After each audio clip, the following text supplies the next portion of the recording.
دا دنیا دارالامتحان دی او د دنیا دا زندگی ډیر زیاته مختصر زندگی ده دومره مختصر زندگی ده امام غزالی رحمت الله علیه فرمای چې کدا دنیا او دې سره لس چند دنیا نور لا ټول دنیا دا د غوښتو د دانو نه ډک شي او زر کاله پس یو مرغه راځي او داغې نه صرف یو دانه وچتای نو دا ټول دنیا دا دانی به ختم شي لیکن زما عزت مندو د آخرت زندگی نه ختمېږي د هغې په مقابله کې د دنیا چې کومه زندگی ده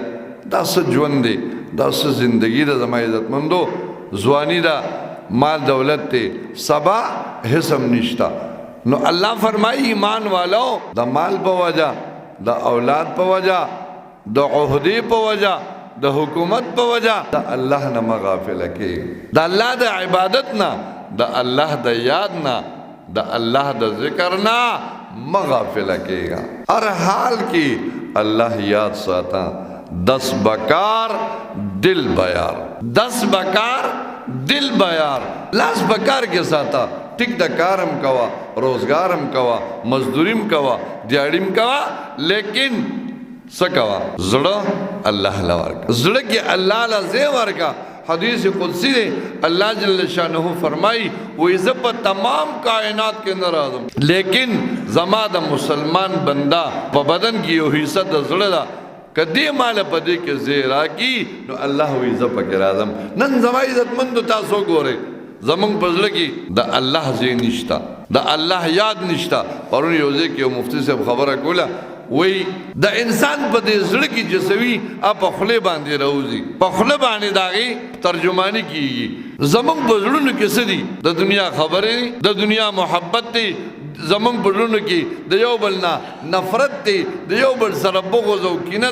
دا یو بل توہین دا پا زڑکی نو اپا خلے باندے مروزی اللہ فرمائی ایمان والو مال دولت کل بدرکم کل بنظرکم بچی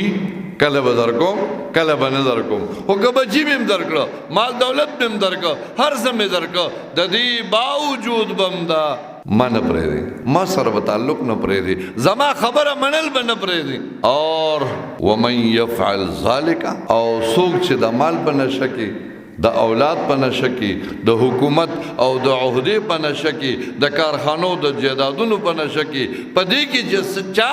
الله هیر کو فاولئک هم الخاسرون الله وی دغه خلق تاوانیان دي دغه خلقو تاوانو کو ځکه چې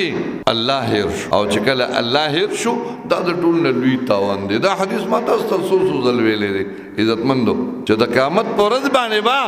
زموستا اعمال تلل کیږي فمن ثقلت موازینه فاولئک هم المفلحون الله وی چې دا چا نیکی زیات شوا د نیکی چابړې درون شو الله دې کامیاب شو الله دې موتاسو کامیاب زما عزت مندو اصل کامیابی دا چې د قیامت پر ورځ باندې انسان څه شي کامیاب شي او کامیابی کې واپس باندې دلته کې دا لکه شان ژوند چې الله درکړي دا ژوند الله لورکا تاسو ته ما یو ځل ویلو زموږ د شریعت او قانون دی چې انسان کله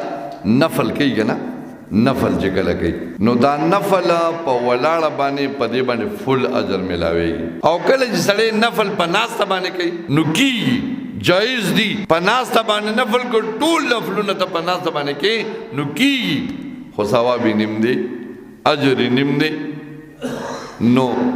زما بل واسطه زما استاد حضرت شیخ حسن جان شہید رحمت اللہ علیہ داغا استاد حضرت مولانا محمد ادریس کاندہلوی رحمت اللہ علیہ او داغی استاد سید حسین احمد مدنی رحمہ اللہ ویبا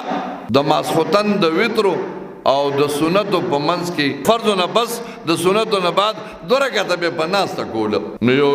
شاګرد دی حضرت د شریعت خو قاعده ده چې د نفل ثواب نیم دی نو تاسو د نفل په ناسته ولې کوئ نو هغه ته زه دومره خود غرضه خو نه یم چې هر څه به د ثواب دپاره کوم څه کار به د مینې دپاره هم کوې که نه څه به د الله د محبت هم کار څه به د اتباع دپاره هم کې اتباع څه ته وایي د الله او د الله د رسول منل دې ته اتباع وایي دا عربي ټکی دی اتباع د الله او د الله د رسول منل دې ته اتباع وایي نو زه دومره خود غرضه نه یم چې زه به هر څه چې کوم دی د خپل ثواب دپاره کوم نا زبد د نبی علیہ السلام په اتباع کې. نو زما عزت مندو فمن ثقلت موازینه فاولئک هم المفلحون. الله اجازه نه کې چبړې درون شو دې کامیاب شو دې پاس شو او داسې پاس کېدل دي داسې کامیابی ده چې د هغې نه وروسته بیا د ناکامۍ تصور نشته. دنیا کې یو سړی کامیاب شو څه چلو شو چیرمین صاحب شو منسٹر صاحب شو گورنر صاحب شو وزیر اعلیٰ صاحب شو وزیر اعظم پرائم منسٹر شو صدر شو د پاکستان نه د امریکیم صدر شو د برطانیم صدر شو د ټولې دنیا صدر شو د ټولې دنیا. خو دا یو خلاصه ده دا لاړه ایس نشته نه صدارت شته او نه وزارت شته. وی زړه مې په دې خبره ښه دی زړه مې په دې خبره ښه دی چې به امیر او غریب یو قبر لځي نه. یو شی دی یو سړی ملنګ دی یو سړی خان و نواب دی یو شان ذیل ورسي. نو الله وی بندا ما مه هېروه ما سره تعلق مه پرېږده او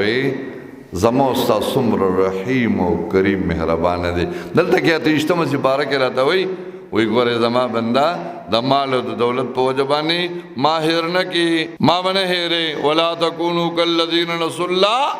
الله وی د هغه خلکو غوندې مه کېږئ چې زه هېر کړی یم. او بیا حدیث پاک کې راځي حضور علیہ السلام فرمایي هر شپه د اذانونو نه مخکې د تهجد په ټایم کې رب کائنات دلته کې راکوزیږي د ځمکې اسمان ته او تا ته اوازونه کوي. مخبر صادق صلی الله علیه وسلم فرمایل تا ته اوازونه کې زما بندا پاسه کنه ما نه سو غواړه چې درکما ما ته سوال وکړه ما ته توبه وباسه او دغه وخت کې تر پاسه او ته او د سردامو کې دوه رکعاته مونږ کې خپل ګناهونه یاد کې او ستاده بدن وړچیږي او ستاده سترګې نه لوګ شان اوخ کراتوي شو. حدیث پاک کې راځي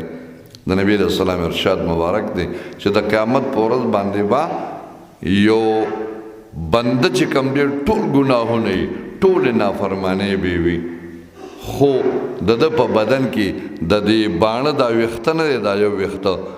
یو ویښته به د الله په دربار کې پیشي. الله ته وایي یا الله ستا دا بنده چې کوم دی ټیک د چې ګناهونو خو ورسره ډېر دي خو د یو ځل خپل ګناهونه یاد کړه او یا الله تا ته توبه یې ستا د یرې نه د ده د سترګې نه دومره اوښکه لاړه چې هغې اوښکه کې زه لون شوم دا یو باڼه وایي زه پکې لون شوم. حدیث پاک کې راځي الله به د یو باڼه دا شفاعت دا سفارش قبول کی او ټول ګناهونه بلما کې جنت ته ولاړ شي. زما عزت مندو الله ډیر زیات رحیم او کریم او ستار ذات دی. الله ډیر مهربان دی خو یاد ساتئ ګورئ موت مکلف یو موت ته الله جل شانه احکامات را کړی دي تب زما خبره منی. الله فرمایي چې څوک د چا د نیکۍ چاوړې درون شه الله وی دا کامیاب.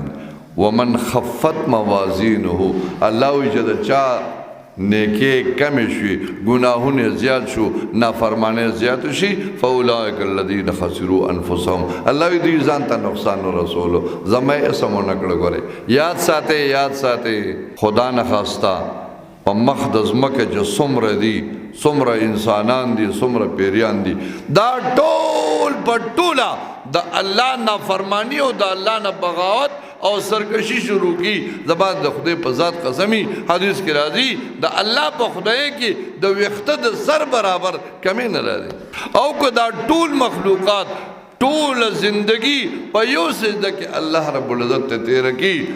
نو د الله په خدای کې د الله په عظمت کې تسبح له من فی السماوات والارض. الله وی ما د بار تسبیحات وی هغه مخلوقات چې په اسمانونو کې دي څومره چې په ځمکه کې دي. الله فرمایي یا ایها الذین آمنوا ایمان والو لا تلهکم اموالکم ولا اولادکم عن ذکر الله. ساسو مال ساسو اولاد دي تاسو د الله د ذکر نه غافل نه کی. ومن يفعل ذلك چا چې داسې وکړه فاولئک هم الخاسرون. الله وی دغه خلق تاوانیان دي الله دې تاوان نه بچ کی.